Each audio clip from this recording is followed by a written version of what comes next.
Let's talk about now the risk management principles. Kindly read, Miss Geronimo. Risk management principles, creation and protection of value across an organization for performance improvement, innovation promotion, and goal achievement are the very purpose of risk management with its principles stated in Figure 1.2. So, now we're going to talk about the risk management principle. Ano ba yung mga principle na sinasabi on kailangan natin consider on risk management. It is then a proactive management tool in preventing occurrence of possible risk and hazard in the company's value chain. The principles of effective risk management as stipulated in PNS 31000 of 2018 are as follows. So this figure 1.2 is the risk management principles. So we have 8 principles in risk management. Number 1,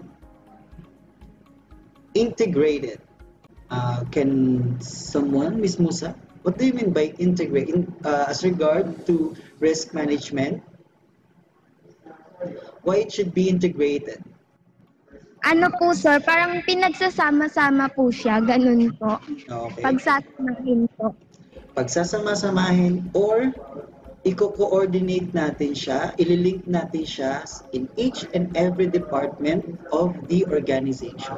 Because one decision of one department or one sub-department or sub-organization in a whole company, it can affect other department. So, kailangan po ang risk management is integrated. Okay? Connected siya sa lahat ng ibang organization or ibang department ng isang organization. Okay? Number 2, structured and comprehensive. A structured and comprehensive approach to risk management contributes to consistent and comparable result. Constructed, ibig sabihin, from step 1 to the last step, properly structured siya, may proper procedures, comprehensive, hindi siya paligoy-ligoy, okay? Direct to the point, ano ba ang gusto nating mangyari? On how we can prevent the risk, okay? On how can we manage the risk. That is the meaning of structured and comprehensive. Next, C is customized. Ms. Rase, kindly read and explain letter C.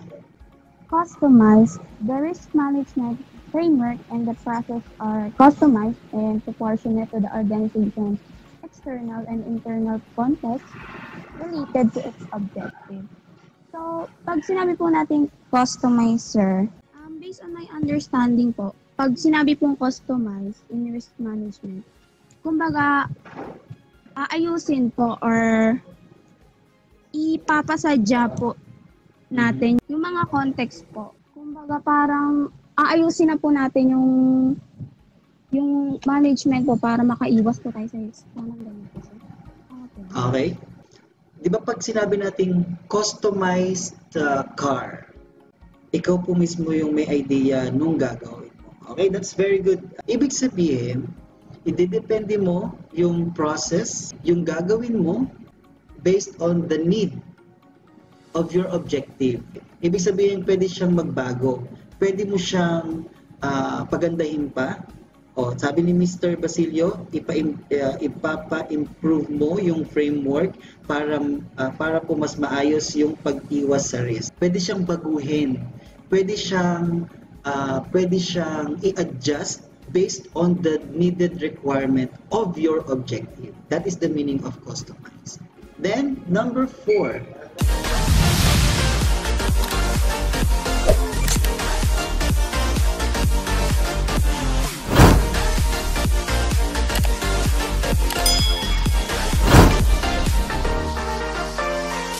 Then, number 4, it's inclusive. Okay? Inclusive, meaning appropriate and timely involvement of stakeholders enables their knowledge, views, and perceptions to be considered, resulting in improved awareness and informed risk management. Inclusive, ibig sabihin kung ano yung requirement ng ating organization based on knowledge, views, perception ng buong organization, doon natin ibabase yung ating mga decisions and mga procedures. For example, ang rules or policies, standards of one company is different from the policies and standards of another company. Kahit parehas silang, for example, ang Jollibee and McDonald's, kahit parehas silang fast food chain, they have different rules, regulation, policies, standards na ginagawa sa loob ng kanilang organization. What more in different industries. So, risk management principle is inclusive. Number 5 is dynamic. Ms. Loremas, kindly read the next slide, please. Dynamic. Risk can emerge, change, or disappear as an organization's external and internal context changes. Risk management anticipates, detects, acknowledges, and responds to those changes and events in an appropriate and timely manner. So meaning? Ako po, sir, pwede po. Yes, Ms. Matayes, go ahead. Ano po, yung pag sinabi pong dynamic, pwede po siyang mabago kapag may dun po kumari po sa objectives niyo po, gusto niyo po siyang bagay. Masibag po na, pwede po bagay para rin sa mga tao na dun, para maiwasan po yung risk po. Okay. One good example is the pandemic that is happening to our industry now. Okay? So sabi, risk can emerge, change, or disappear as an organization's external and internal context changes.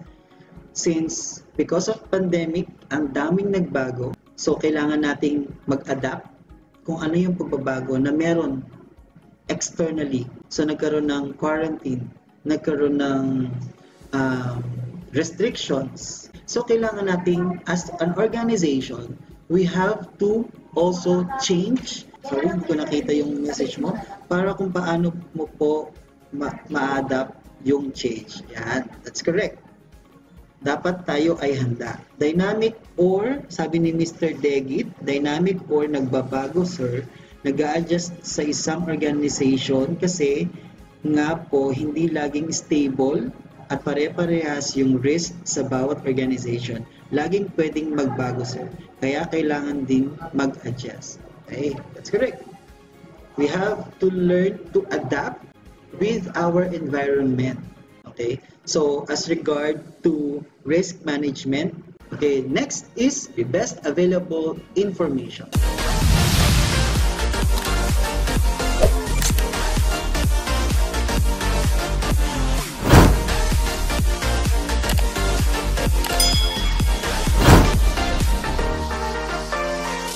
Okay, next is the best available information.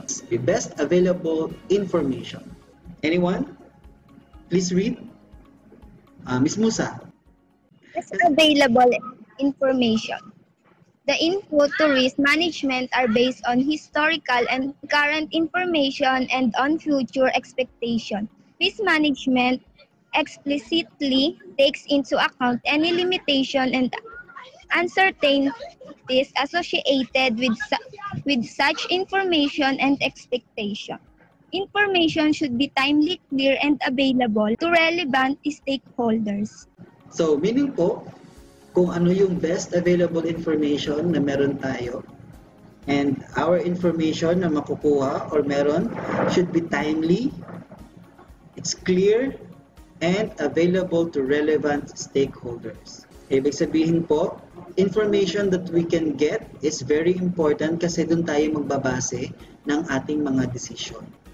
Let's go back to my first example. Nagkaroon ng aksidente, may nadulas. Paano natin yan susolusyonan? Yan. Yung information na makakarating sa management, it should be timely. It's very clear what really happened.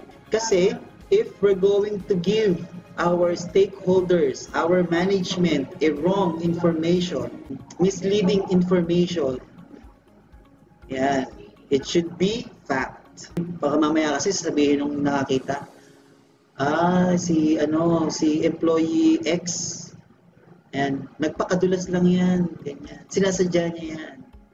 Or sabihin natin, kaya po yung nadulas kasi po may tumulak sa kanya. So, misleading na yung information. So, hindi na natin siya masusolusyonan. So, we should get the best available information that we can use to guide us on our decision making. Diba nga, sabi nga natin, it should be fact-based and science-based decision making. Next is human and cultural factors. Human behavior and culture significantly influence all aspects of risk management at each level and stages. Yan. So, kailangan din po natin i-consider yung behavior and culture ng ating mga employees and ating environment para tayo ay makapag-decide, makagawa ng magandang decision at na makaka-apekto sa lahat sa buong organization na ating kinabibilang. D is continual improvement. Risk management is continually improved through learning and experience. Anong sinasabi dito? Anyone? Pinag-aaralan pa rin po yung cost po ng risk. Kailangan continuous yung pag-aaral natin kung paano natin mapiprevent yung risk. Kahit saan yan kahit saang aspect. Kailangan hindi tayo maging stagnant. Hindi yung kung ano lang yung trabahong nakasanayan mo, dun ka na lang mabuburo ka na lang doon. Okay, you have to explore, you have to learn something new, you have to look for other opportunities or other experience na pwede mong gamitin. Sa mga nangyayari po, may makukuha tayong aral and experience.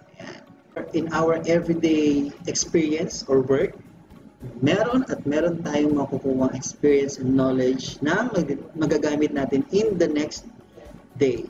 Sabi ni Mr. Digit, habang lalong tumatagal, sir, mas nag-improve at magiging better dahil din sa experience. Ayan. Continuous experience, continual improvement, ibig sabihin, you don't stop learning. Sabi nga, learning is it's a never-ending process. Don't let a day pass na wala kayong isang vocabulary word man lang na nadadagdag sa inyong vocabulary. And then you go to the next level. For example, hindi ka marunong gumawa ng PowerPoint presentation. After this semester, kailangan matuto akong makagawa ng PowerPoint presentation.